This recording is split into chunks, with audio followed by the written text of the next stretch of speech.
কাছে, পৃথিবীর কোনো সৃষ্টির কাছে যাররা পরিমাণ কিচ্ছু পাওয়ার আশা করবেন না। একটু আশা করবেন আপনি কষ্ট পাবেন। কারো কাছে কোনো আশা করতে যাবেন না, শুধু আল্লাহর কাছে আশা করেন।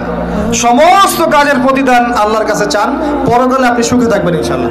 শেষ হাসি আপনি হাসবেন ইনশাআল্লাহ। এছাড়া আমি কোনো সলিউশন দেখি না ভাই। আমি কলিজা থেকে কথাগুলো বললাম আপনাকে, আর যে কথা কলিজা থেকে বের হয় সেই কথা আপনার কলিজার মধ্যে আঘাত করবে ইনশাআল্লাহ। সব কাজ শুধু আল্লাহর জন্য করেন, কেউ আপনার আপন না। আল্লাহ ছাড়া কেউ আপনার আপন নয়। আপনি ভুল করবেন যদি আপনি অন্য কাউকে আপন মনে করেন। আপনার পলিটিক্যাল লিডার, আপনার প্রশাসনের স্যার, আপনার পরিবারের স্ত্রী, আপনার সন্তান, হাবি হাবি যা যা আছে, যদি মনে করেন আমার আপনজন, আপনি ভুল করবেন। সবাই সবার স্বার্থ চেনে, সবাই সবার স্বার্থ চেনে। শুধু আল্লাহ আপনাকে নিঃস্বার্থভাবে ভালোবাসেন, আল্লাহ পাক স্বার্থ চান না।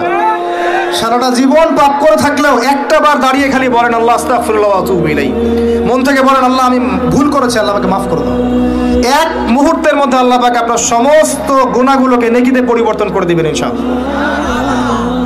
আল্লাহ ছাড়া কেউ